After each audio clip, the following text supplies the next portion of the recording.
magpasalamat sa ating Panginoon. Tayo na kumanta, sumayaw sa saliw ng tugtugan, kay inang pagmasdan ang nagkakaisa at sama-sama magkakapatid.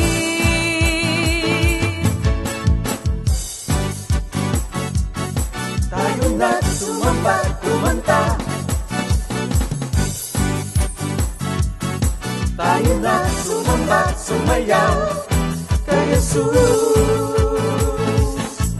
Kayo na at sumamba, magpasalamat sa ating Panginoon. Tayo na kumanta, sumayaw sa saliw ng tugtugan, kay inang pagmasdan ang nagkakaisa at sama-sama magkakapatid. Ibigay kay Jesus ang iyong problema. Magdasal, maghintay, magtiwala. Sa oras ng pangangailangan, si Jesus ang katugunan. Si Jesus ang ating Panginoon, kailanman di Kanya iiwan. Si Jesus ang ating Panginoon, kasama sa lahat ng oras. Papuri at pasasalamat tanging sa'yo, alay. Tanging sa'yo, alay.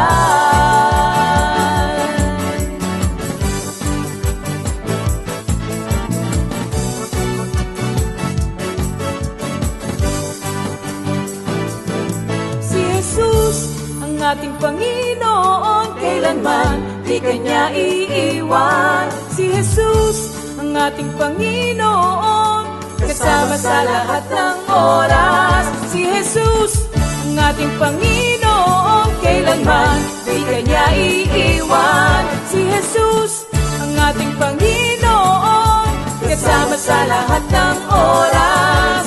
Papuri at pasasalamat tanging sa'yo, alay. Tanging sa'yo, alay.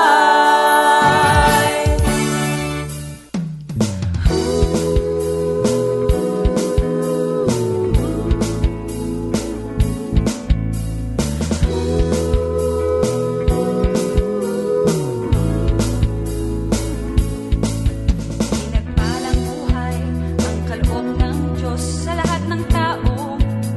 May takot sa Kanya. Pinagpalang buhay ang kaloob ng Diyos sa lahat ng tao.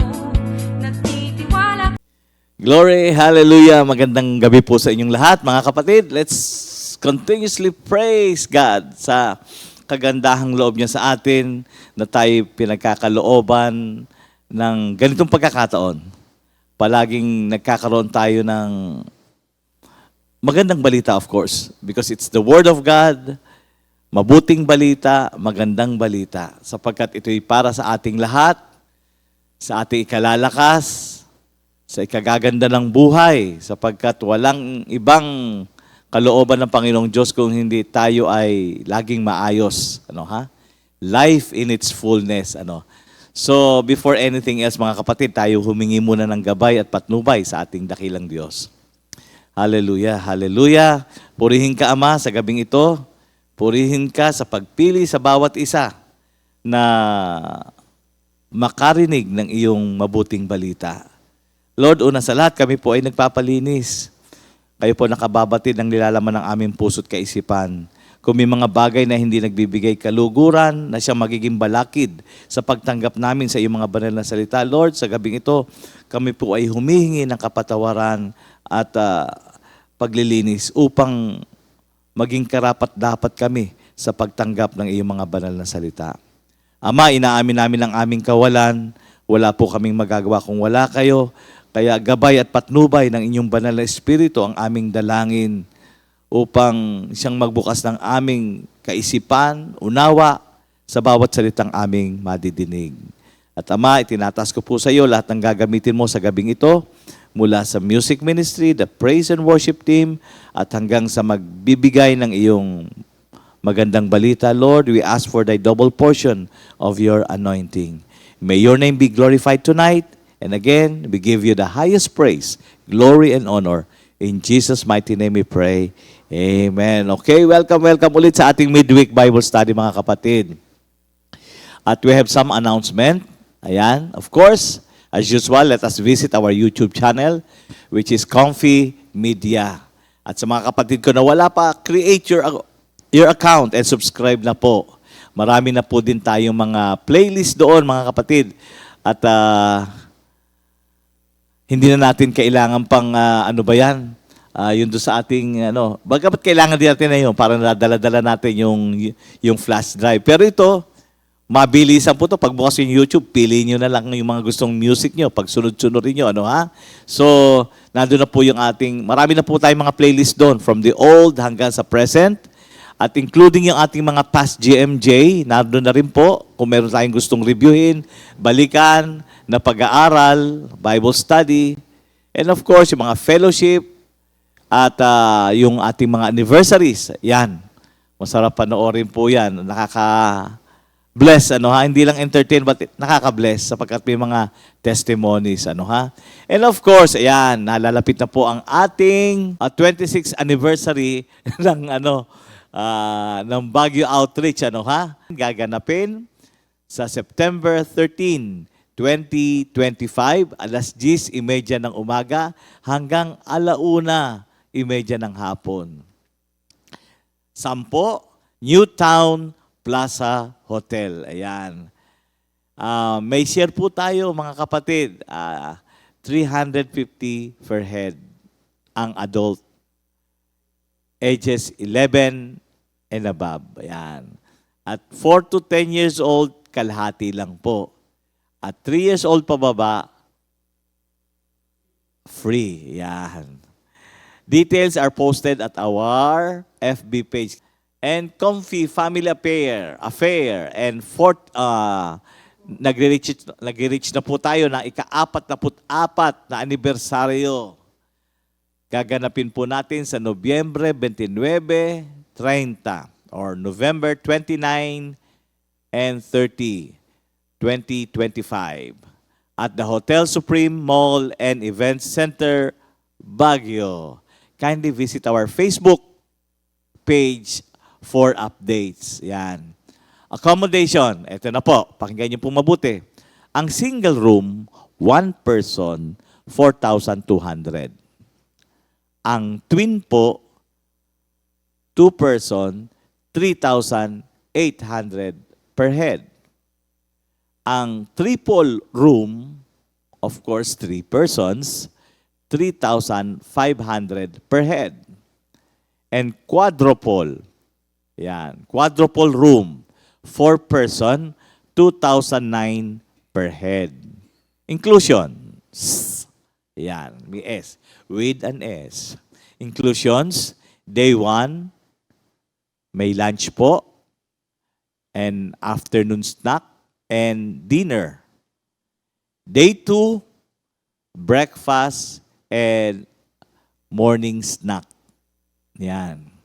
6 years old pababa, no payment, but no bed. So itatabi nyo yan. And no food. No bed and no food. Ang 6 years old pababa. As of yesterday, more than 300 na po tayo. Thank you, Lord. At talagang the Lord is really providing for our brothers and sisters. Live out will only be allowed for Friday night, mga kapatid, Yung live out will only be allowed for Friday night only. Night cocktail dress, sa gabi po yun, cocktail dress po tayo. And then Sunday morning, exchange gift. Kasi dual purpose na po yung ating celebration. Isasabay na rin po natin ang ating Christmas party ng buong Comfy. And of course, other details to follow po, mga kapatid. At hindi rin naman po natin makakalimutan na mga kapatid nating nagse-celebrate ng kanilang special day, which is August 27. Yan. Happy birthday, Sister Angela Capulong, Sister Feli Garcia, Sister Hannah Umayam, and Sister Aina Andres. Okay, happy birthday.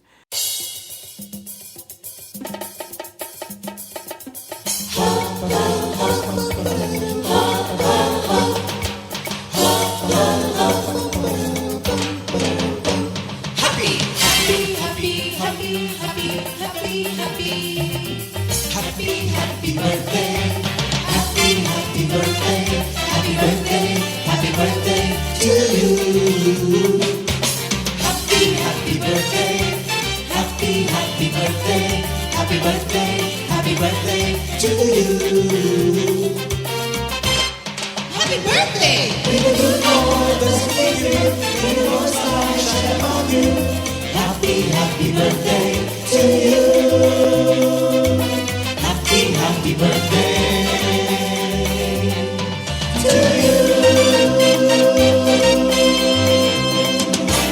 Yes, happy birthday and enjoy your day.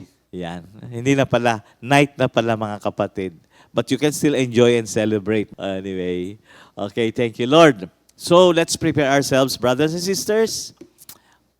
Pagkakataon na naman natin para umawit, tumalon, sumayaw sa kaluwalhatian ng ating dakilang Diyos. Yan. So, let's welcome our praise and worship team.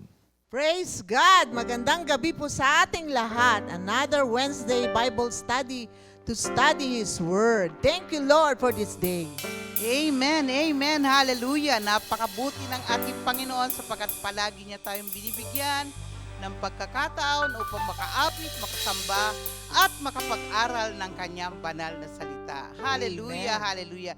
Kaya tayo ay umawit ngayon sa Panginoon sapagkat ito ang araw na ginawa ng Diyos para tayo magsaya at magdiwang. Kaya awit tayo sa Panginoon. Hallelujah.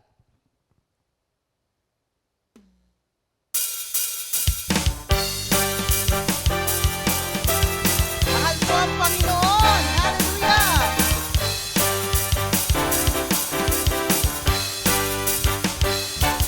Mahal ko ang Panginoon, pagkat ako'y dinirinig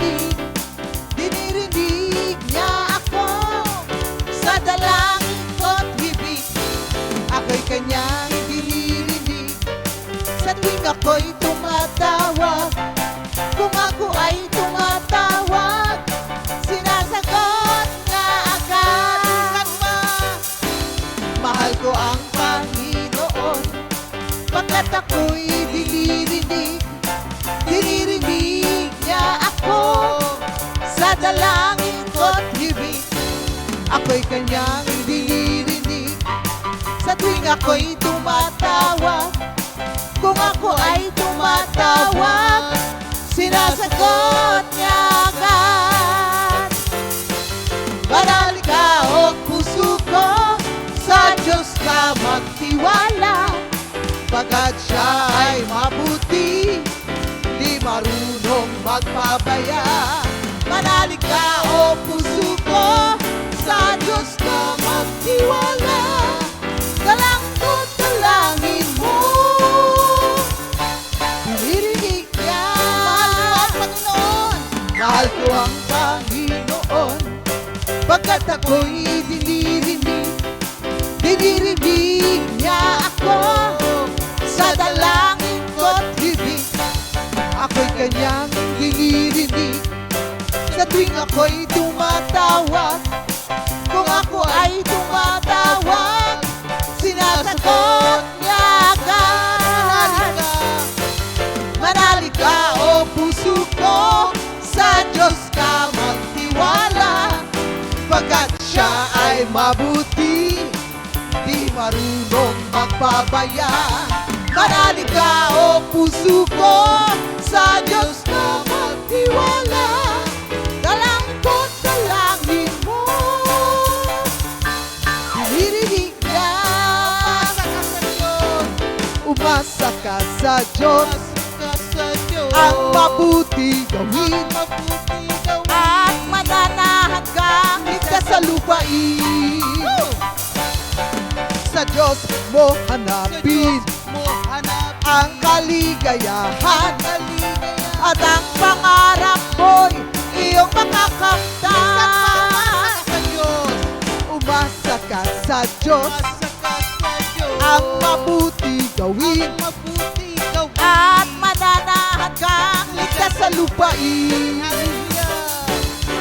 Sa Diyos mo Sa hanapin Diyos mo hanapin ang kaligayahan, ang kaligayahan. at ang pangarap mo'y iyong makakamtan. Si Yahweh ay tapat sa kanyang salita, at maaasahan ang kanyang ginawa. Si Yahweh ang sabi, nagbibigay lakas. Sa daranan ko'y siyang nag-iingat. Yahweh tapat. Si Yahweh ay tapat sa kanyang salita, at maaasahan ang kanyang ginawa. Si Yahweh ang sabi, nagbibigay lakas. Sa daraanan ko'y siyang nag-iingat. Bilisan pa, si Yahweh tapat. Si Yahweh ay tapat sa kanyang salita, at maaasahan ang kanyang ginawa. Si Yahweh ang sabi, nagbibigay lakas. Sa daranan ko'y siyang nag-iingat. Sa daranan ko'y siyang nag-iingat. Sa daranan ko'y siyang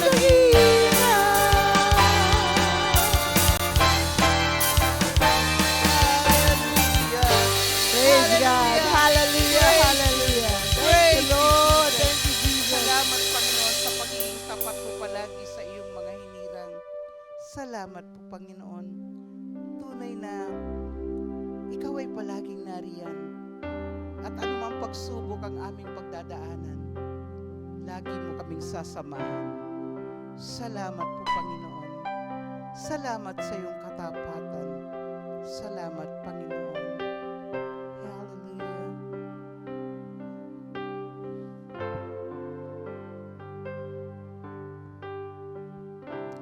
Anumang pagsubok, anumang suliranin, di ako mangangamba pagkat kasama kita.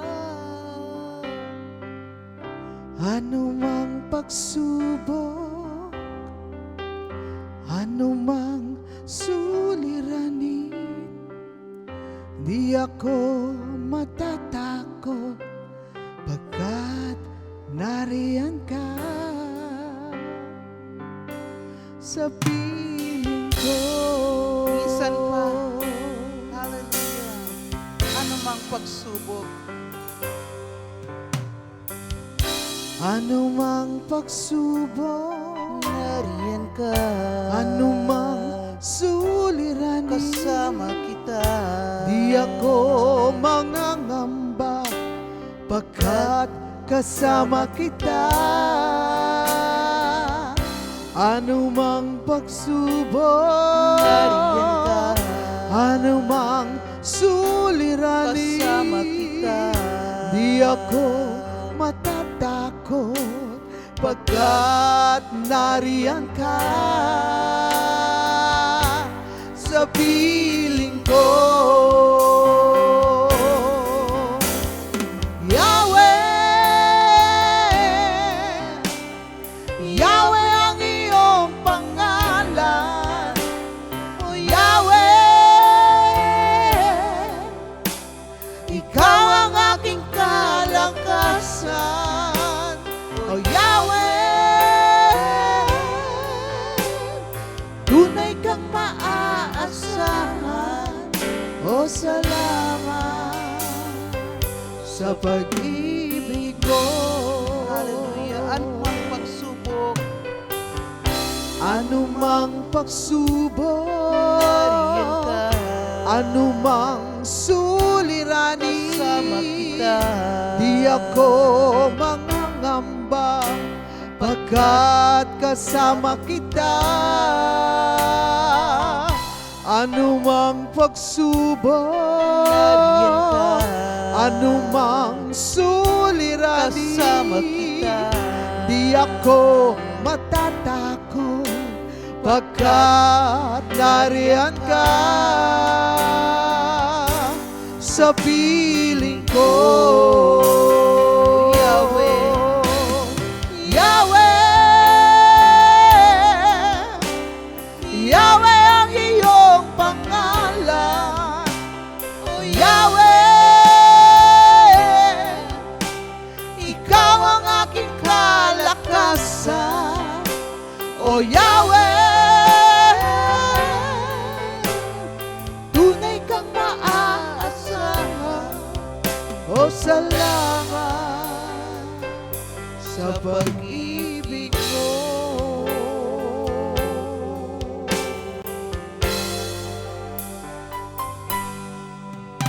Kay buti mo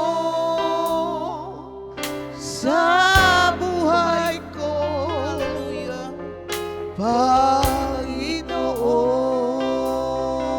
Panginoon.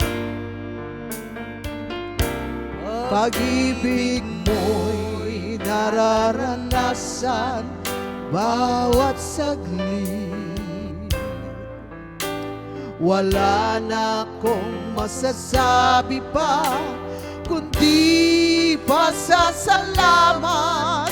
Ang buhay ko'y alay sa'yo.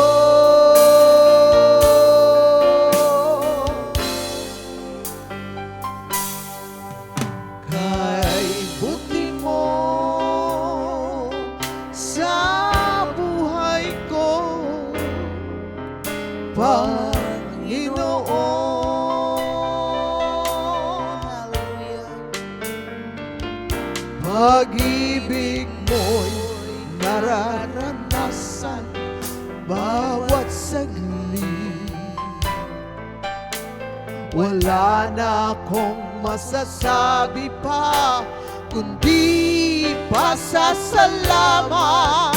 Ang buhay ko'y iaalay sa'yo.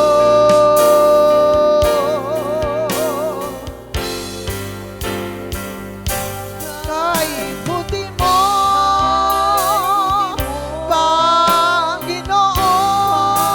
Panginoon, pasasalamat ang handog ko sa'yo. Hallelujah. Kay buti mo,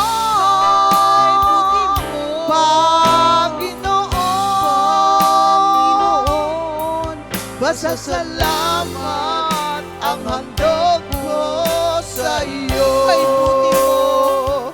Kay buti mo,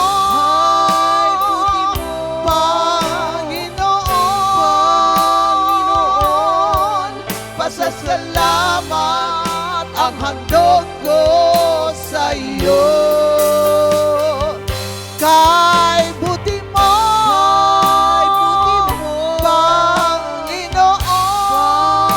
Panginoon, pasasalamat ang handog ko sa iyo.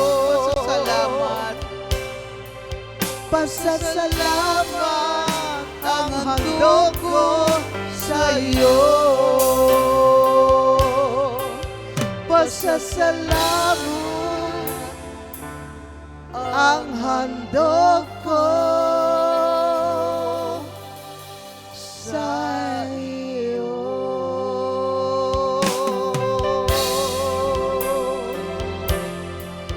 Hallelujah. Hallelujah. Salamat sa iyo. We thank you, Lord. Kay buti mo You sa are worthy. Napakabuti mo sa dapat Hallelujah. Ikaw ang aming Diyos. Hallelujah. Ikaw ang aming hari, Panginoon naming lahat. Hallelujah. Kay Pati-puti po sa aming Panginoon. Hallelujah. Hallelujah. We praise you, Lord. We glorify your name. Hallelujah. Praise you. Praise you, Jesus. Hallelujah. Hallelujah. Hallelujah. Salamat sa Panginoon. Palakpakan po natin ang ating Panginoon. Hallelujah. Hallelujah. Thank you, Jesus. Hallelujah. Hallelujah.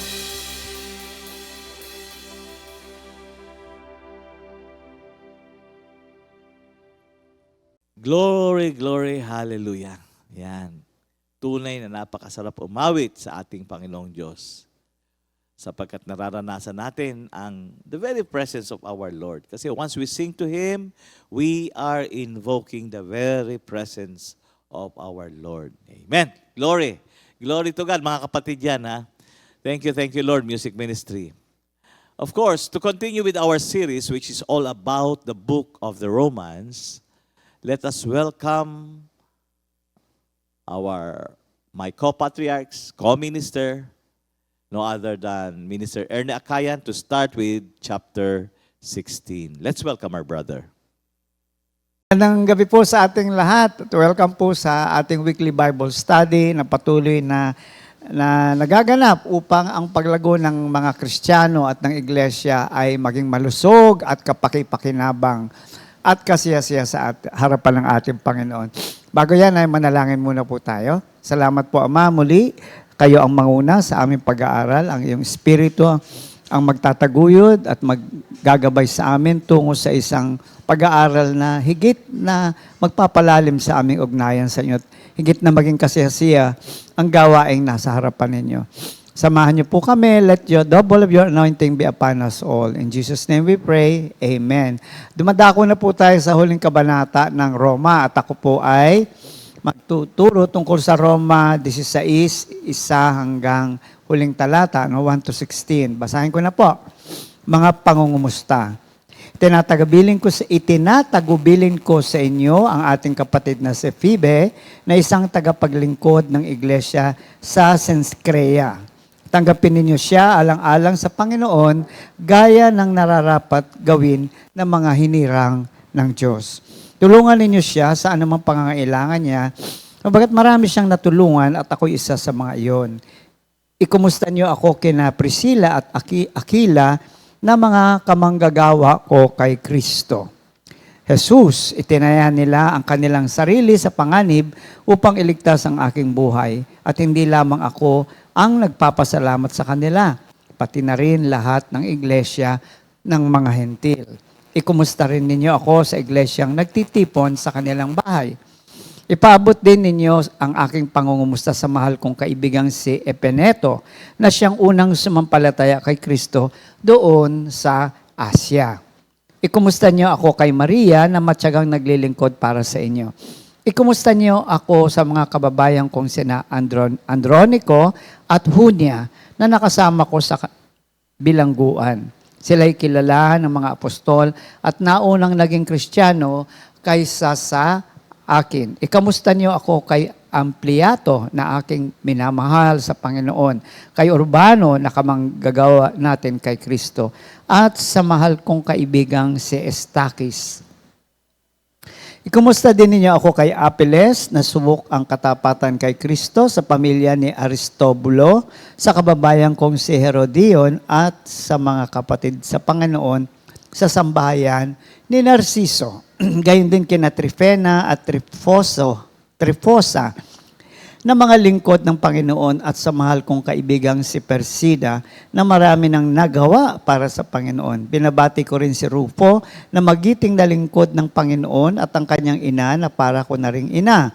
Gayon din sina Asincrito, Flegonte, Hermes, Patrobas, Hermas at sa mga kapatid na kasama nila.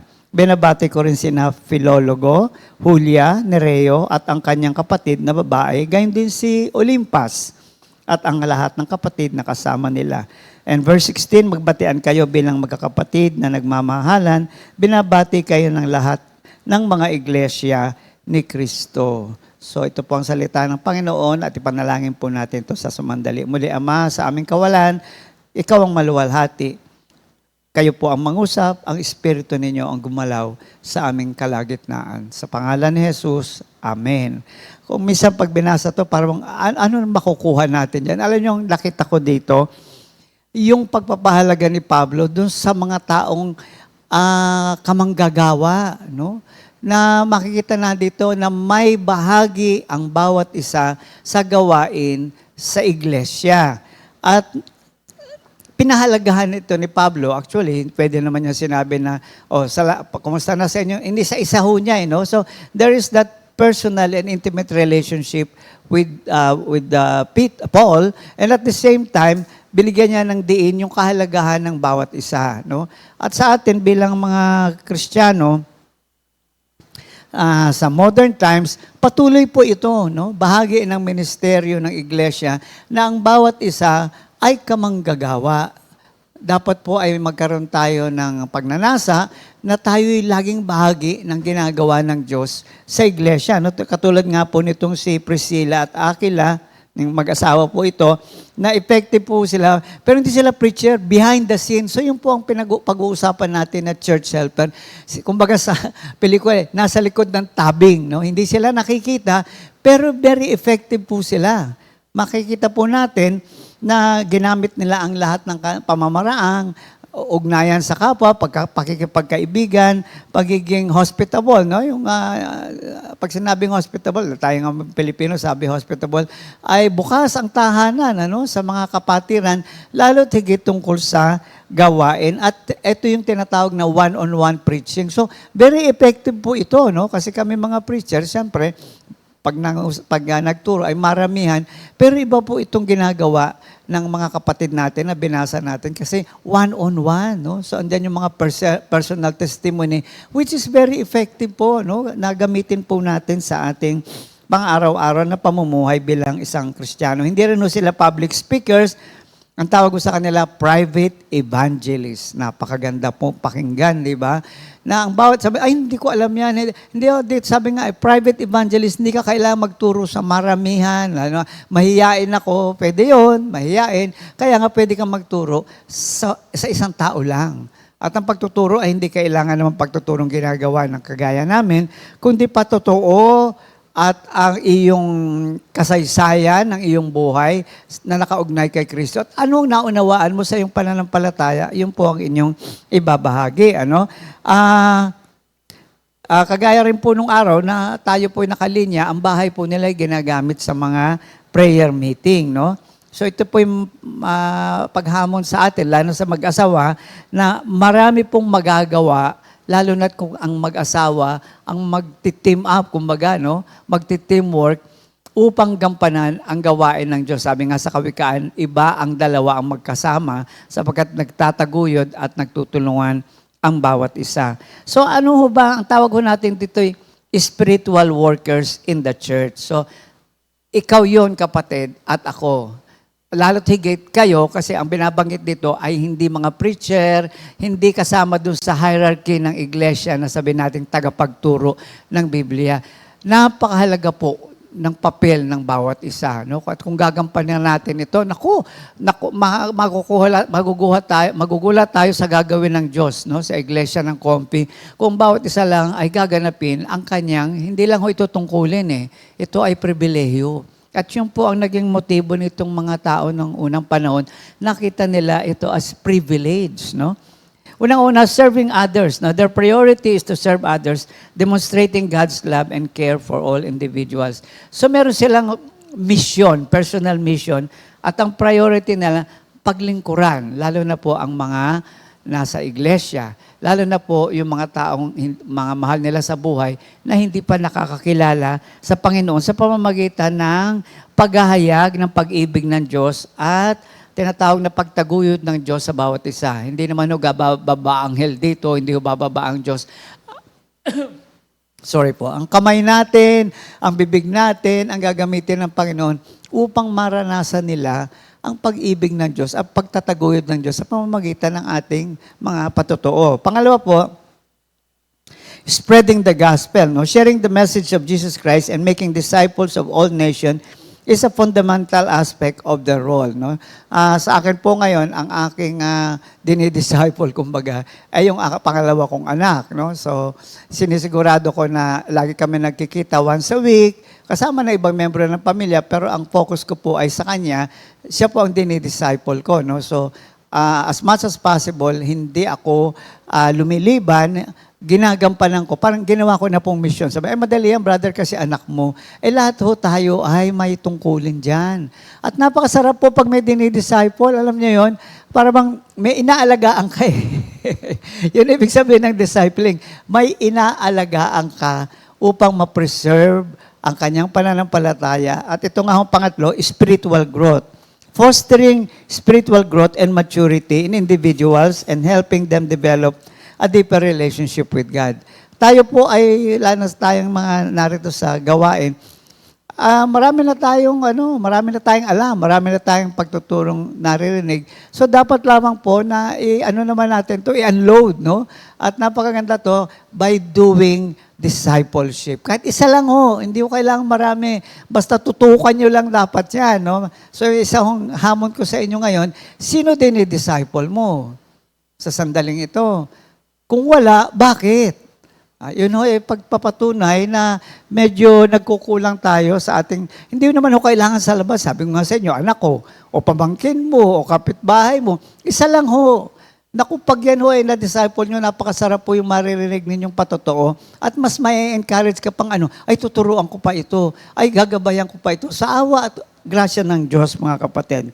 Now, helpers in the church must use their various gifts to help where needed. Isang paraan para tayo makapag-disciple, anong pangangailangan na pwede natin tugunan? So sa simula, siguro minsan financial, minsan hindi naman ho kailangan financial, like makinig ka lang. Okay? Pakinggan mo lang yung kanyang pinagdaraanan.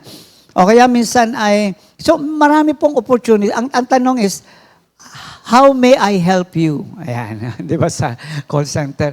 Ang tanong natin lagi, papaano kita matutulungan? And of course, hindi ito para kung ano pa man, kundi tutulungan upang mailapit kita sa Panginoon. Okay?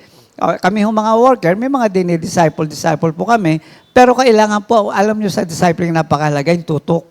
Ayan. At ang pinakamagandang tutukan, mahal nyo sa buhay. No? Bakit ito? Lagi nyo nakikita. O kapitbahay ninyo, o kaopisina ninyo, o best friend ninyo. Doon ho tayo magsisimula. Start with something small. Sabi nga, baby step. Small step of faith, no? Pero kailangan, humakbang ka. Umpisahan mo kasi sabi nga, ang Diyos pa rin naman ang nagpapalago. Hindi lang naman sa bilang, kundi sa paglago kasi nagpapagamit ka, no? At napakasarap po bilang manggagawa. Alam niyo ang reward namin, ang sarap na alam mong ginagamit ka ng Diyos, nakikita mo yung mga buhay na nagbabago. No? Sa ating kawalan, bagamat tayo nagkakasala pa, may mga pagkukulang pa, pero nakikita natin na ginagamit tayo ng Panginoon at nakatutugon tayo sa pangangailangang spiritual ng mga tao sa ating paligid na tunay namang nangangailangan ng salita ng Diyos. No? So sabi nga dito, gamitin natin kung ano yung mga gift natin. Ayan yung time, talent, treasure, yaman mo ba? Talento mo ba?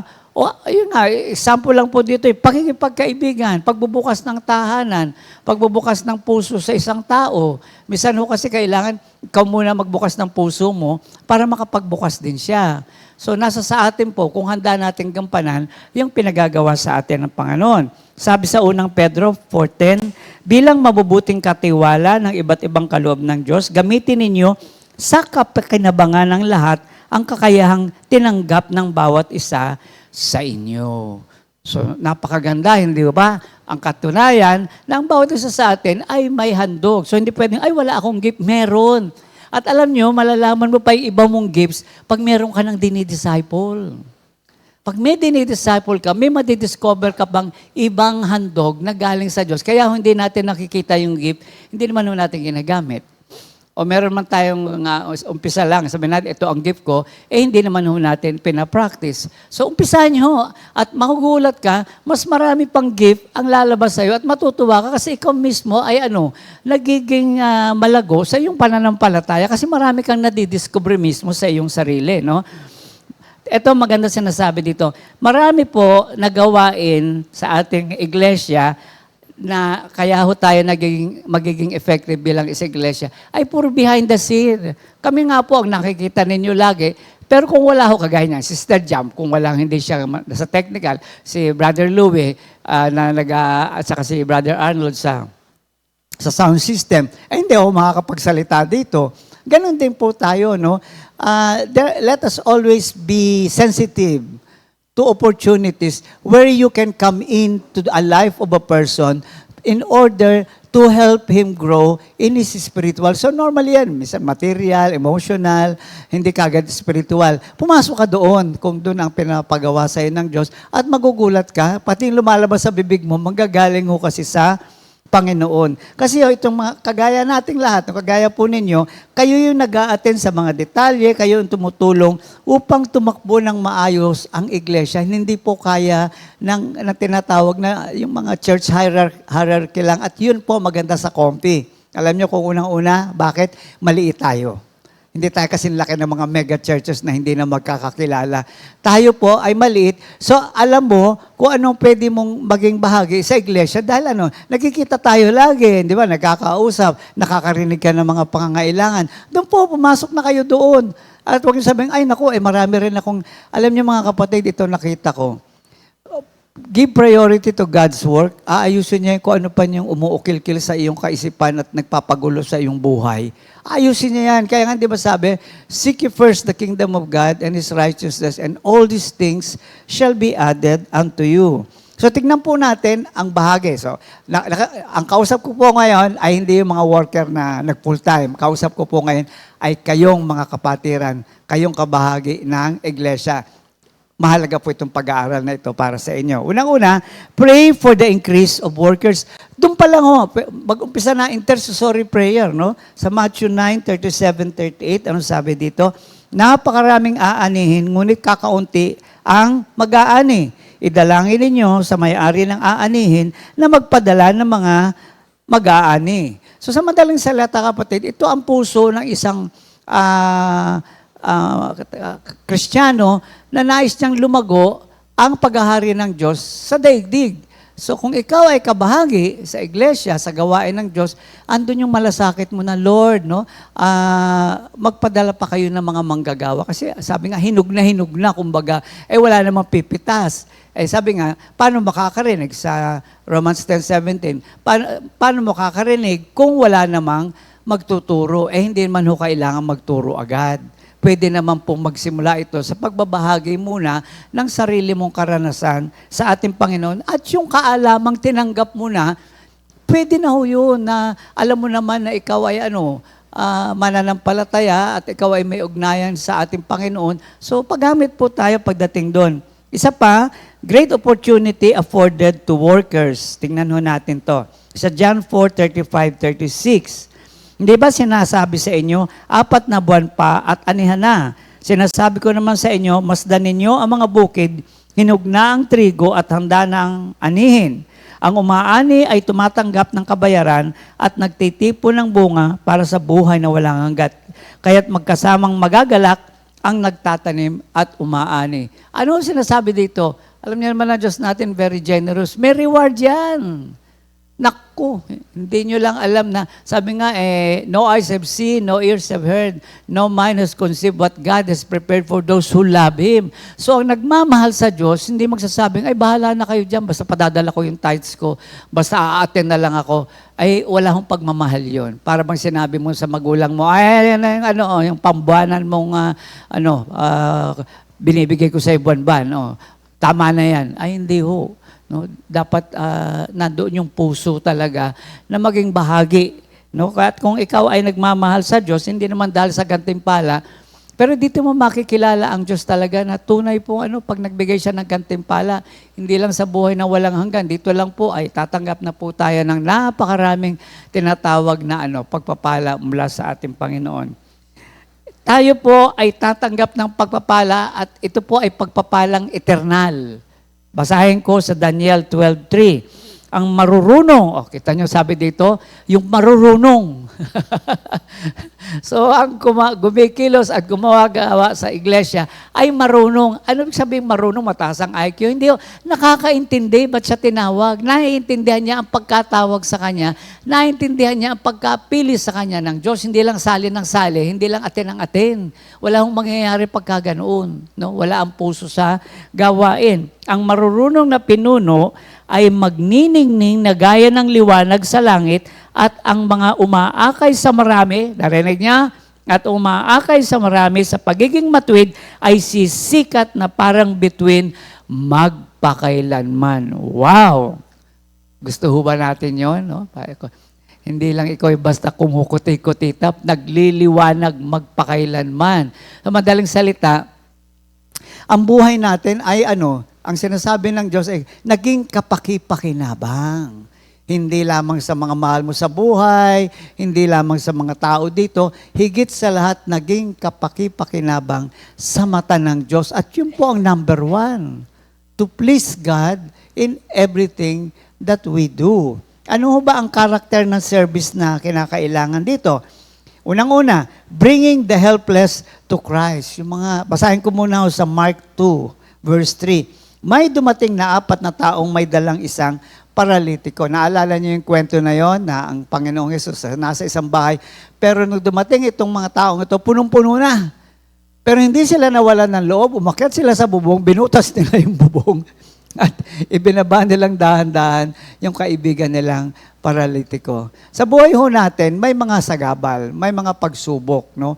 Lalo't higit po doon sa mga taong nangangailangan, ay minsan sasansalain tayo ng kaaway para hindi makarating ang salita ng Diyos sa kanila.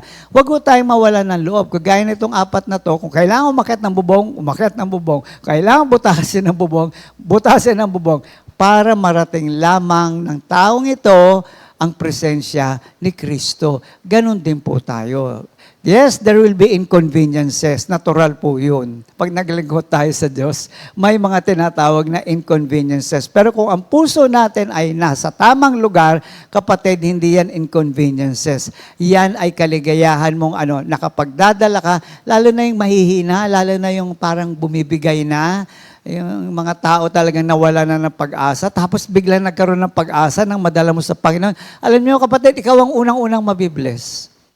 Ikaw ang unang-unang, tayo ang unang-unang mabibless kapag ginawa natin yan. So, sabihin natin, ay naku, wala na pag-asa yan. Ay naku, wala na magandang mangyayari dyan. Doon ho tayo nagkakamali. Minamaliit natin ang grasya ng Diyos. Minamaliit natin ang salita ng Diyos na may kapangyarihang bumago ng anumang puso, ganumang katigas yan. Pero ang problema, dadalhin mo ba siya? Magiging bahagi ka ba sa kanyang paglalakbay patungo sa isang buhay na kaiba dahil dinala mo siya kay Kristo? Naku, napakaganda po niyan. Pangalawa, winning members of their own household. John 1:41-42. Unang hinanap ni Andres ang kanyang kapatid na si Simon. Sinabi niya rito, nakita na namin ang Mesiyas, ang kahulugan ng salitang ito'y Kristo, at isinama ni Andres si Simon kay Jesus. Ano nangyari? Dinala ni Andres si Simon kay Jesus. Kaibigan niya ito. Hindi ba? Actually, may relationship po, may blood relationship din po sila. No? But the whole point, ayun nga, kapatid po siya. No? The whole point is, saan tayo magsisimula? Nabanggit na natin kanina. Sa bahay po, no? Meron nga po akong minsan napuntahang fellowship at nabanggit ko doon, kahit pinapalakpakan ka sa iglesia, kahit sabi natin magaling ka magturo, pero pagdating ng bahay, walang pumapalakpak sa'yo, may mali. Tandaan natin kung sa totoo lang, isa sa pinakamahirap na bigyan ng patotoo ay yung mga taong nasa paligid mo sa bahay. Bakit? Kilala tayo eh. Alam yung mga sasama nating ugali, alam yung mga kahinaan natin. Pero kailangan pong dalhin din natin sila na nang sila man din ay makaunawa, sino ba nga tinatawag ng Diyos? Hindi naman na tinawag ka kasi mabait ka, nang tawagin po tayo ng Panginoon, pare-pareho tayong makasalanan, pareho-pareho tayong nasa dilim, pare-pareho tayong may depresya, pero tinawag ka pa rin. So, hindi naman parang, buti kung tawagin yan, matigas. Wala akong ganun. Gampanan mo ang iyong dapat gampanan. Ang Kristo ay gaganap sa kanyang gagampanan. At siya naman naglilid sa atin kung sino ang kakausapin. Ako, napakasarap nga po talaga, no? Kapag member of the family mo, ang nadala mo, naku, greatest reward sa akin, no? Greatest reward na yan. Pag na-disciple mo yung mga anak mo na, hindi sabi na umaaten na ng prayer meeting, hindi ho. Kung hindi yung nagkaroon ng pangunawa, at una't higit, nakapag-establish ng relasyon kay Kristo. Doon ho magsisimula yun. Mahaba pa namang lakbayin yan. Kahit naman ho tayo naglalakbay pa . Pero ang kaibahan po, may pagkakaugnay na siya sa ating Panginoon. No? At simulan po natin yan sa mga mahal natin sa buhay. Recommending Christ to personal friends, John 1:45. Ito naman, kaibigan. Nakita ni Felipe si Nathaniel at sinabi niya dito, natagpuan na namin ang tinutukoy ni Moses sa kanyang isinulat sa aklat ng kautusan at gayon din naman ng mga propeta. Siya ay si Jesus na taga Nazaret na anak ni Jose. Marami po sa CSM ang naringgan ko ng mga ganitong patotoo, mga office mate nila, kaklase nila, na nagsimula lang po dun sa, ay sorry, hindi ako umiinom. Ay sorry, hindi ako naninigarilyo. So, sa mundo, pagka ganun, parang, uy, weird itong taong ito. Gagamit ito ng Panginoon yan, pag nagtanong sa'yo, bakit hindi ka umiinom? Doon palang makakapasok na kayo . Kasi ganito yon, bunga ng ugnayan ko sa Diyos, o binago na ako ng Panginoon. So, minsan, sa totoo lang, minsan hirap na hirap tayo pagdating mismo sa kaibigan, kasi kilala ka, hindi ba? Sabi, nako, parang hindi ko naman alam kalokohan mo. Totoo yun. Pero sa pagpapatotoo po, isang nakita ko, huwag mong tignan yung sarili mo. Hayaan mong ang kapangyarihan ng Diyos ang kumilos sa buhay mo. No, sabi nga nung anak ko, Papa, nung araw hindi ko masabi yung Jesus is Lord. Hindi niya masabi yun. No? So ngayon, nasasabi niya, kasi sabi nga, anyone who says Jesus is Lord is really someone who belongs to God. At yun nagsimula, nung siya ay dinidisciple na. Sino ho ba pinakamadaling makausap? Di ba mga barkada mo, mga office mate mo? Ipag-pray mo lang kay Lord, ano ang bigyan mo ng opportunity ako na wag yung ang tawag doon, pinipilit, mahirap po yun . Yung, are you saved? Yung gano'n. Hintayin natin na, basta ang puso mo naghihintay, ang puso mo ay nag-aabang na, Lord, gusto kong i-disciple itong taong ito. Ngayon, Lord, open the door. Ayan. At sasabihin naman sa'yo ng banal na Espiritu Santo, sige, magsalita ka. At pag nagsalita ka, kalimutan mo yung sarili mo, ang iyong bigyan ng diin ay ang Espiritu ng Diyos na ginagamit ka. Kasi ang kapangyarihan para mabago ang isip ng kausap mo ay wala sa atin. Ang kapangyarihan upang tanggapin niya si Kristo ay wala sa atin. Instrumento lang po tayo. At the end of the day, ang Diyos din po, ang tinatawag na anointing of the word. Ayan. Ang kapangyarihan ng salita ng Diyos, ang babago, doon sa kausap mo, hindi ho tayo. Kahit ho kami mga minister, wala ho kaming ilusyon na kami ang babago. Hindi ho. Ibuka mo lang yung bibig mo at hayaan mo ang kapangyarihan ng Diyos ang kumilos sa iyo. Number 4, inspiring other workers. Gawa 11:25-26. Nagpunta si Bernabe sa Tarso upang hanapin si Saulo at ng kanyang matagpuan ay sinama niya ito sa Antigua. 1 taon silang nanatili roon, nakasakasama ng iglesia at nagtuturo sa maraming tao. Ito po, inspiring one another. Kagaya ako, sinishare ko yung pagdidisciple ko sa anak ko because I want other fathers o other mothers na na mag-disciple din ng mga mahal nila sa buhay. At i-share ninyo yung katagumpayan, yung maliliit na victories. Hindi naman malalaking victories kaagad yan . How you handled yung eto na naman, may nangyari na namang mali o hindi na maganda. Paano ka ba? Ikaw mismo, kapatid, lumalago ka . Nagkakaroon ka ng wisdom, paanong gampanan to? Di ba, lagi tayo, Lord, bigyan mo ako ng wisdom. Kung ikaw mismo, kapatid, hindi gumagawa nito, paano tayo tatanggap ng karunungan na galing sa Panginoon? Number 5 po, saving souls from death. Santiago 5:20. Ito ang tandaan ninyo, sino mang makapagbabalik sa isang makasalanan mula sa kanyang maling pamumuhay ay nagliligtas ng isang kaluluwa sa kamatayan at nagpapawi ng maraming kasalanan. So sabi nga dito ni Jude, snatch them from the fires of hell. No? Kahit na sabihin na masama na yan, sinasabi ng maraming tao, wala nang pag-asa yan. Hindi yan. Sabi dito, sunggaban mo. Di ba? Hatakin mo, no? Mula saan? Sa pagkakapahamak. At mananagot po tayo, di ba, sa Ezekiel, sabi doon, kung alam mo ang isang tao may ginagawang mali at hindi mo sinabi sa kanya at siya'y namatay, mananagot ka sa ating Panginoon. Subalit kung sinabi mo ito at hindi siya nakinig, wala ka ng pananagutan sa kanyang kamatayan. So meron ho talaga tayong bahagi. Hindi ho pwedeng tayo lang ang maliligtas. Kailangan pong may puso tayo na ang nasa ay maligtas din ang mga tao na natiyak ang kapahamakan. Alam niyo ba yon? Tiyak ang kapahamakan ng mga taong wala kay Kristo. So hindi ho yan, member ka kasi ng church o ano pa man, ikaw ay member ng civic organization, tumutulong sa mahihirap. Hindi ho doon. Akala kasi ng tao sa mundo yun. Kaya ho, maling-mali ang pananaw ng tao. Ako naman ay respetado sa lipunan, ako'y tumutulong sa maraming organisasyon, ako'y active sa church. Hindi po naintindihan ng marami na kaya nga po, na tayo na nakauunawa ay dapat bigyan nating liwanag kung ano ibig sabihin ng tunay na kaligtasan. Sa Judas 23, agawin ninyo ang iba upang mailigtas sa apoy. Ang iba na may kaawaan ninyo na may halong takot, kasuklaman ninyong pati ang mga damit nilang nabahiran ng kahalayan. So sabi dito, ang iba na may tingnan niyo sabi ni Judas, huwag niyo i-condemn, kaawaan mo. Kung ikaw ay kinahabagan ng Diyos, kahabagan mo rin ang mga taong nasa ganitong kalagayan. Alam niyo kung bakit? Naalala niyo yung panalangin ng Panginoong Yesus. Patawarin niyo po sila sapagkat hindi nila nalalaman ang kanilang ginagawa. Ang mga tao pong wala sa Panginoon, hindi nila alam ginagawa nila. Gawa lang ng gawa yan, parang tayo rin nung araw. Akala natin tama, wala naman tayong tinatawag na gabay mula sa Diyos. Ang gabay natin ay yung palagay natin ay mabait naman ako, matulungin ako. Hindi po.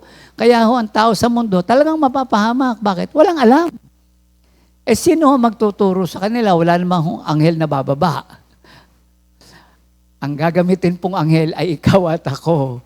No? Naroon po dapat ang tapang ng pananampalataya. It's a courage born out of faith and a heart that is compassionate for other people, na sila man din ay maranasan yung buhay na nararanasan natin ngayon.